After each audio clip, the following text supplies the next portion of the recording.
This video is brought to you by Miniature Market. Thousands of board games, discounted prices, miniaturemarket.com. Hello my friends, it's the Game Boy Geek here. Today we're going to be running our own village. There's going to be all sorts of things. We're going to be building up our churches. We're going to need wagons to pull things here and there. We're going to need some horses to do things for us. And we're going to be training up different craftsmen and merchants and such like that to help us in our own village. So today we're looking at My Village. This is a Euro style game for 2 to 4 players, plays in 60 to 90 minutes. This is sort of a sequel, a dice placement version of a popular game called Village. So how is it? How does it compare? Let's take a look. I'll see you on the other side.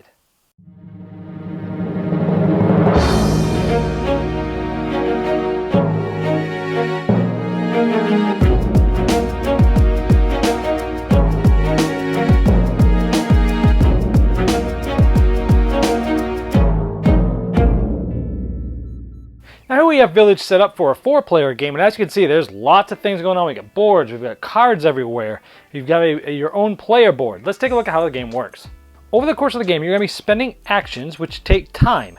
After a certain amount of time, some of your villagers will begin to die off. And at the beginning, you employ an abbot, a councilman, a merchant, a craftsman, and a traveler, and you'll be using these to get cards of those types, which will eventually get you points. At the beginning of each round, this is the first player marker. It will get a point. Then the start player will roll all of these dice. Now in a 4-player game, you roll all of them with different amount of players. You take out a certain amount of dice. Notice 3 of these dice are black and the rest are white. That player is then going to select any 2 dice, and then depending on what those add up to, they can then take an action. Now, you can always spend 1 coin for every time that you want to make a die pip go up 1 or minus 1, so you can spend money to manipulate the dice. Now, your money here is held in your barn, and everything is shown in these black canisters. These are just generic tokens. For every one of those we have here, it's essentially 1 money. Now, once I select my dice, I have one of 3 options. I can activate any of the black banner numbers on any of the cards around the entire board, or sometimes I'll be activating maybe a black banner on my own board, or maybe multiple white banners on my board and on my card.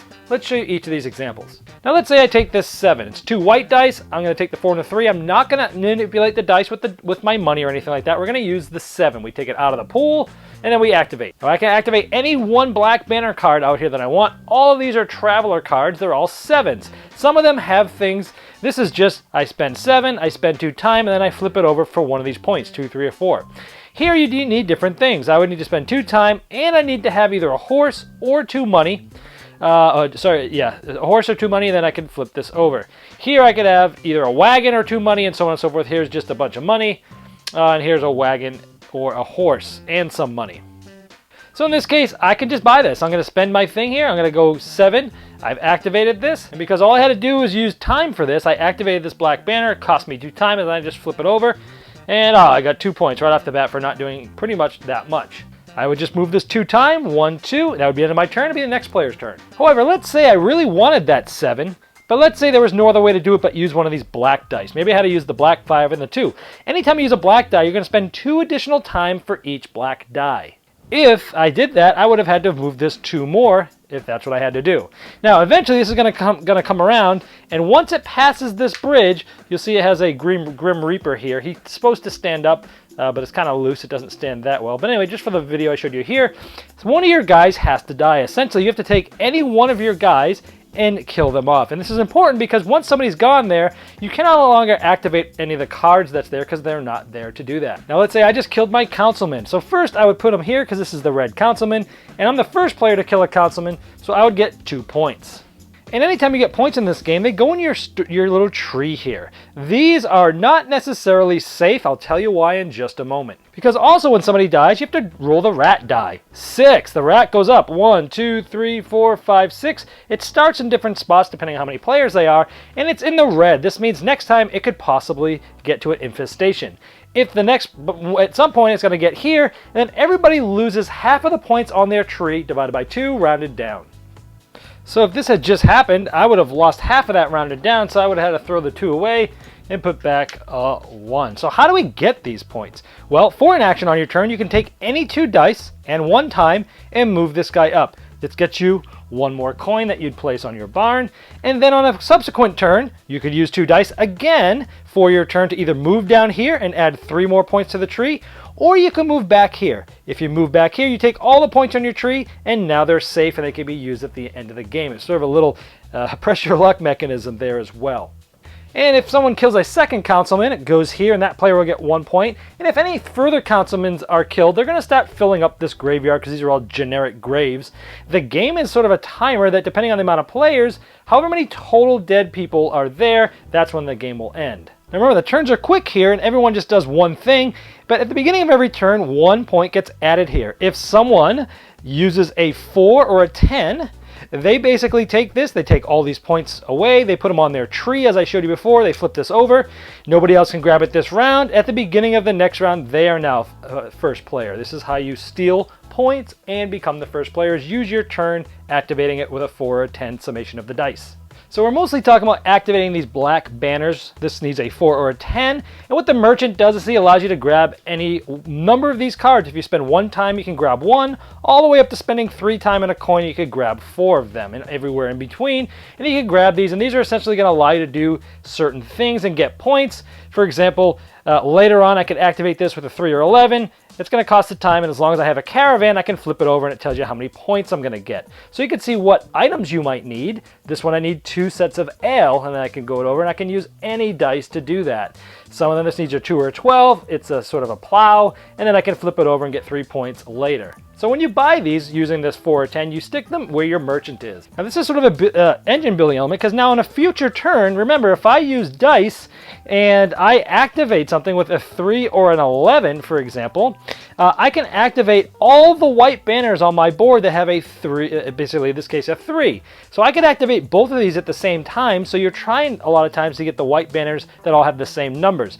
If you also notice, there's another space on my board that has a 3 and 11, so if I took a 3, I could activate all of these here. Now here, obviously, it would take a time. I would need a caravan, and then I would flip it for 3 points. And then this one is also any one item from a craftsman, and then I could flip this over for 2 points, and these are going to be points at the end of the game. Now here's a spot, once I activate this, I take one of those canisters, and this is the school. I would place it here.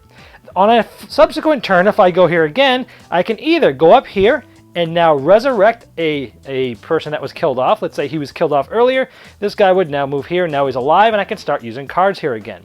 If I have a guy here and I activate it again, instead of getting a new guy alive right away, I can push him down and put another one here.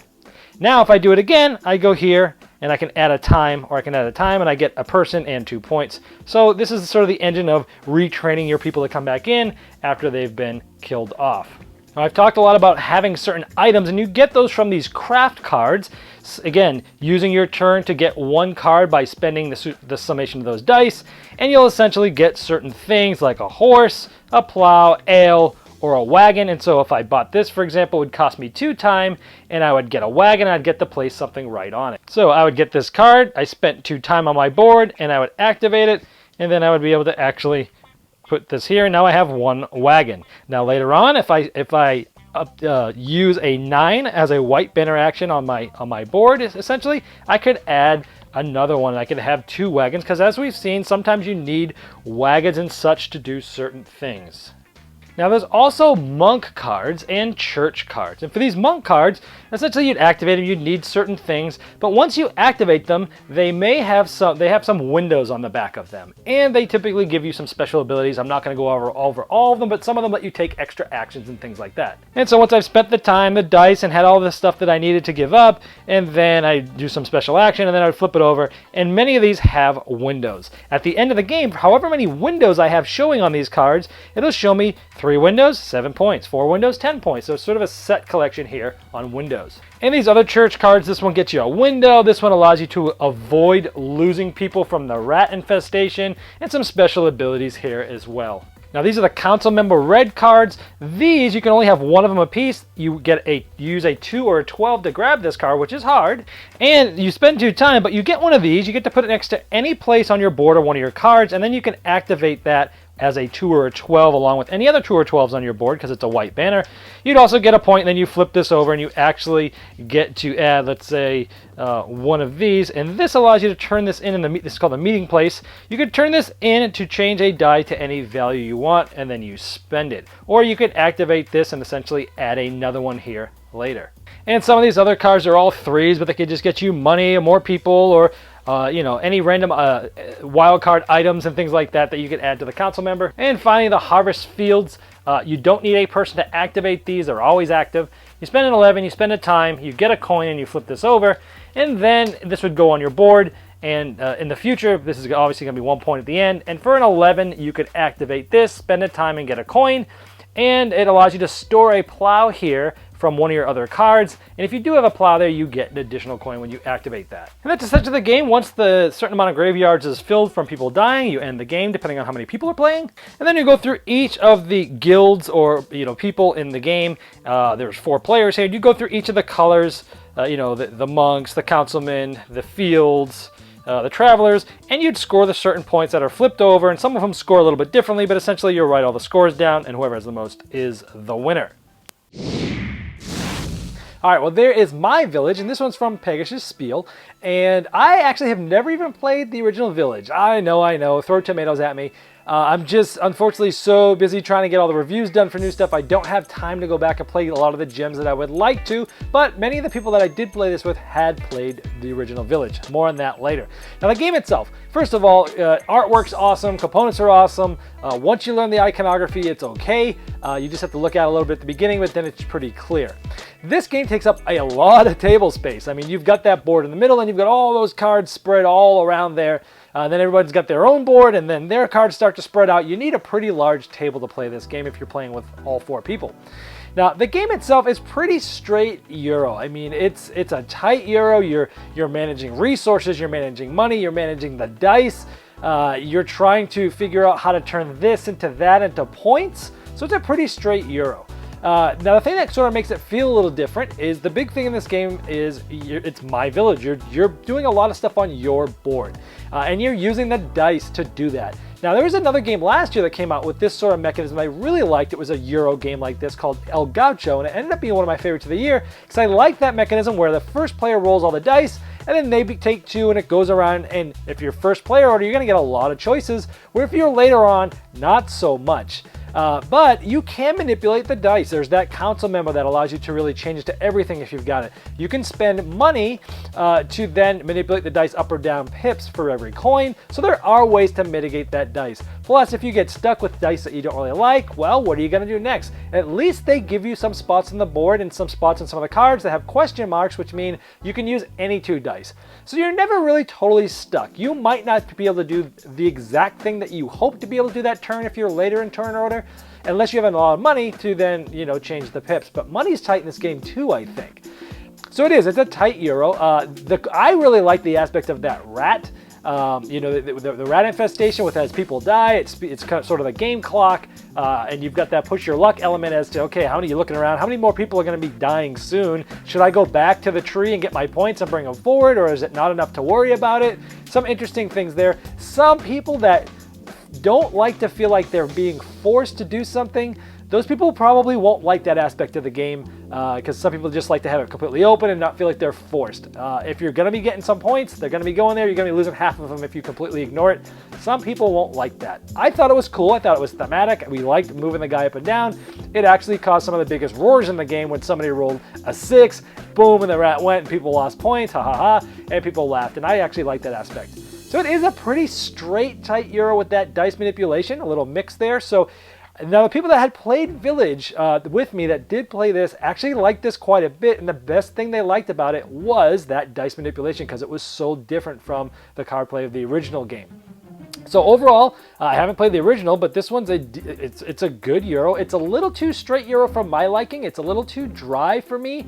You're looking at cards, you're spending the dice was the biggest I guess, the most positive thing for me, where you can manipulate the dice, you can choose which dice, and you can choose which actions. You're building some engines by trying to have as many cards on your board that have the same number, so as soon as you activate that die, you can do a lot of things. So it's engine building, dice manipulation, and Euro with some set collection and stuff. So overall, I think it's a good Euro. I think a lot of straight edge Euro players are going to like this. I think people, if you've liked The Village, you definitely need to check this out.